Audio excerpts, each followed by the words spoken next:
Mga kabahay, naghahanap ka ba ng house and lot ngayong 2025?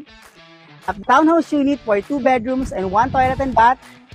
Ito ang swak sa'yo. Tara!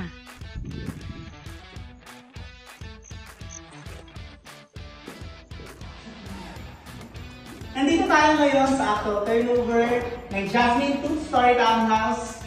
So as you can see, makikita nyo sa loob, napakaliwalas ng bahay. Wide sliding window. As you can see, makikita nyo sa kabilang side na to is yung toilet and bath natin. And then ang kagandahan dito, yung kitchen natin, nasa outside na ng bahay. Since nasa outside na yung kitchen, pwede natin siyang i-enclose para maging dirty kitchen na din natin. So ito yung first floor na turnover dito sa Jasmine. Punta naman tayo sa second floor.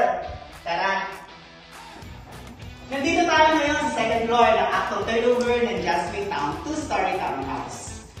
Makikita nyo ang actual turnover natin from wall, which is plain cement wood finish. Same din sa flooring niya, naka-plain cement wood finish din siya. Tapos makikita ninyo, napakalawak tignan ng bahay. Meron tayong 1, 2, 3, at 4 wide sliding window. So ito ay provision for 2 bedrooms, napakalawak. Pwedeng gawin ng buyer ng 1 bedroom lamang. Kung gusto naman niyang gawin 2 bedrooms, pwede.